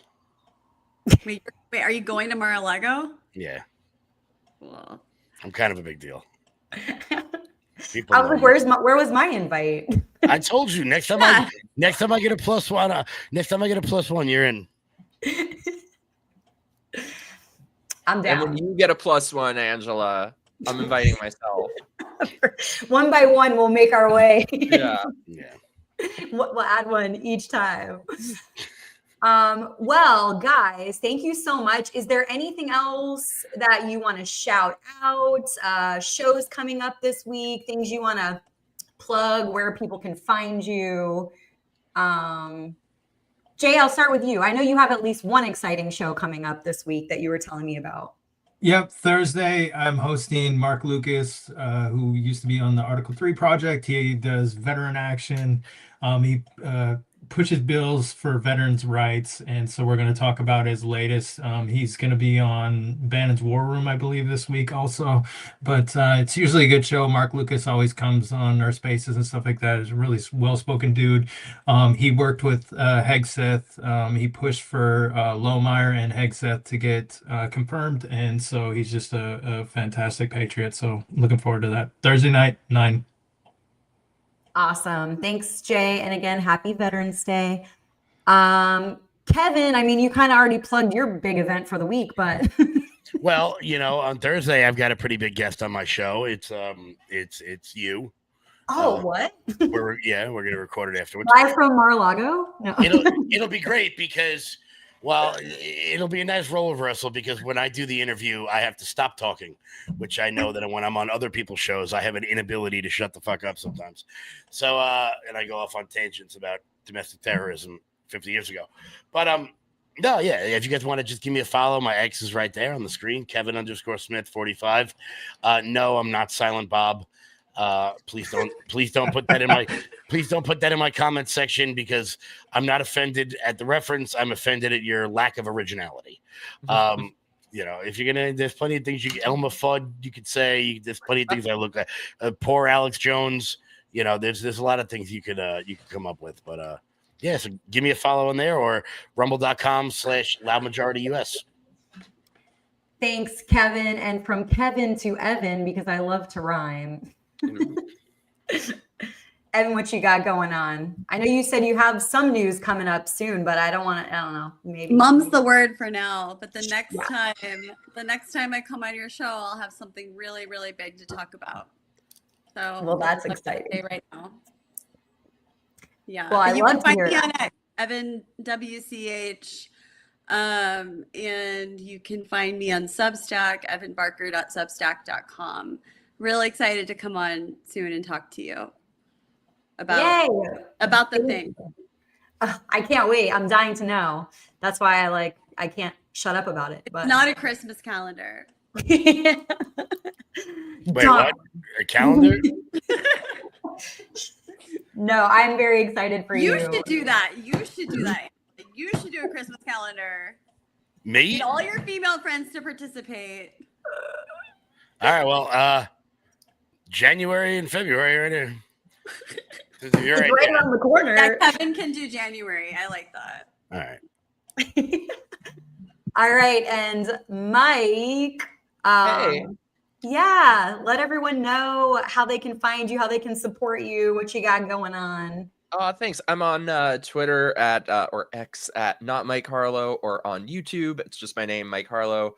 I host a show called Microaggressed. It will be live tomorrow, 8:00 Eastern. I'm having my New York queen, Melissa Vitelli, is coming on to rant a bunch. Thank you so much for having me, though. This was amazing. We need to hang out and get cocktails and watch all the horrible shows. I think I might do a video on that horrible Kim Kardashian show because I love torturing myself.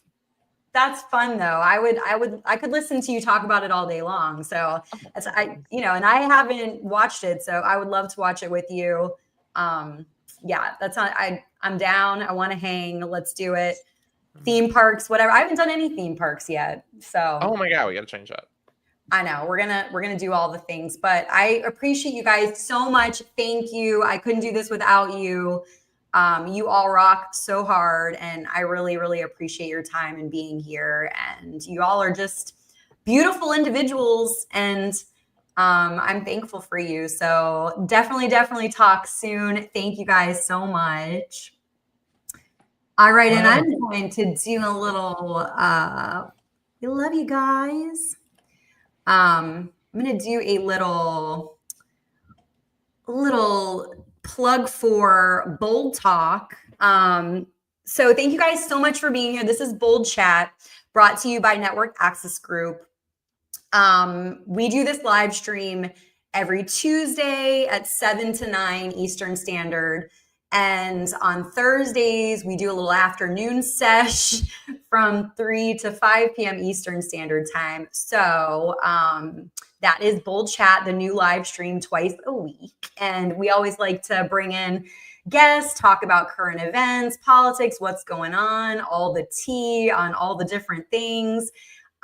We do some bold and unbold awards sometimes. So that's fun, and going to be welcoming new segments and trying different things out. So just switching it up, having fun together. Love the interaction with the audience. So appreciate you guys so much for being here, for tuning in. Thank you for all your comments. I see them. I try to bring them up as much as possible. Appreciate all the interaction and getting to know you guys better. That's one of my favorite parts. So I do love that.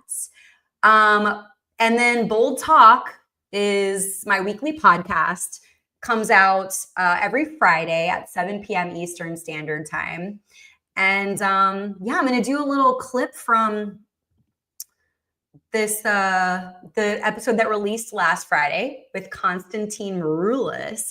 If you guys missed it, how could you? It's American Idol finalist and Tony nominated Broadway star Constantine Maroulis. So I'm going to just play a little clip from Friday's episode.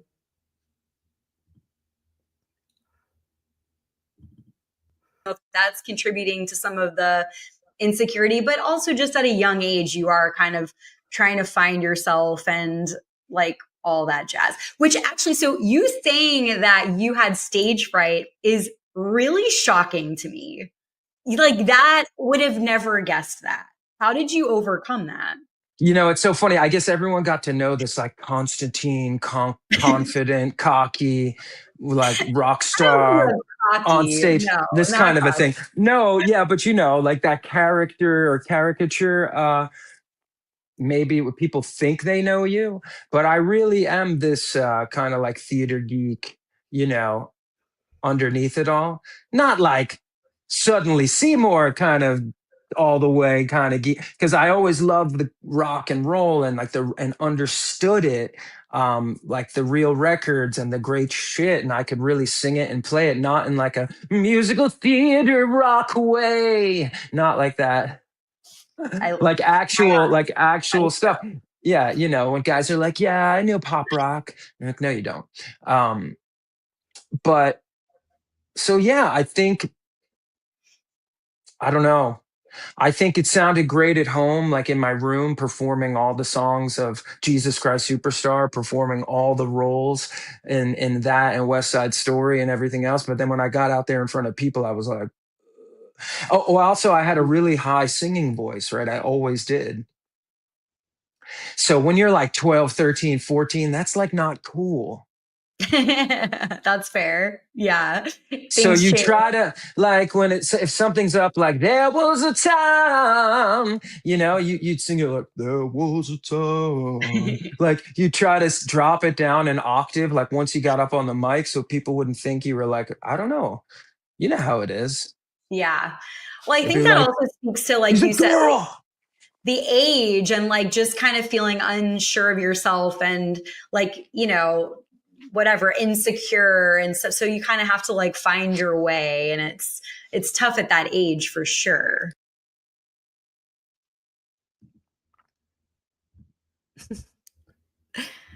So yeah, guys, such a fun episode. It's been incredible. They're all available right now. So if you just want to head to the link in my bio, head over there on Rumble and follow. That way you don't miss the streams, the episodes. It was, yeah, he's lovely. It's a really endearing, you know, what I've been doing with Bold Talk with the podcast is kind of telling people stories. You know, I do think that, again, like with these streams too, just connecting with each other on a human level, breaking beyond, you know, what you think you know about them from social media, these narratives, just really getting to know and connect with each other more. And so that's what I'm really, really loving about, I mean, the streams and the podcast episodes and interviews is that we're getting a deeper dive. We're getting a closer look into who this person is, their background, experiences that shaped them, all of those things. You know, maybe you think you know someone, or maybe you know nothing about them and you want to learn more about them. And what's been really, really interesting, similarly also to these streams, is that there are so many common themes. And the more that I talk to people, the more I'm putting those pieces together. And it really, you know, it's kind of making some connections and light bulb moments for me, as being like, wow, we're all kind of feeling this way, or we're all kind of dealing with, you know, with this, and learning more about how different people navigate that, and, you know, how they're handling it, or where they're at, and how their mental health is, and things that help them, and self-care and tools. And so there's so many, you know, beautiful nuggets in these conversations, whether it's the stream or the episodes of the podcast. So I just really encourage you guys to check it out if you haven't already. There's a whole catalog of content if you just want to head to the link in my bio and give a follow so you don't miss anything. A new episode will be out this Friday, 7 p.m. Eastern Standard Time. Big guests, big, bold guests coming up. It's been an incredible lineup. Again, between the podcast interview episodes and the stream, I'm so grateful and in awe of, and inspired and motivated by all of my guests, and couldn't do any of it without them. So yeah, so please check it out. And thank you all so much for the continued love and support, and for tuning in, and for the comments, for the DMs. It means so much to me, especially, I know, you know, I've seen a lot lately of, people saying, oh, I thought such and such about you, or I hated you, or I was mean to you, and now I've seen a different side of you. And that really, you know, I just want to say does not go unnoticed. I really do appreciate it. I see it. It means the world to me.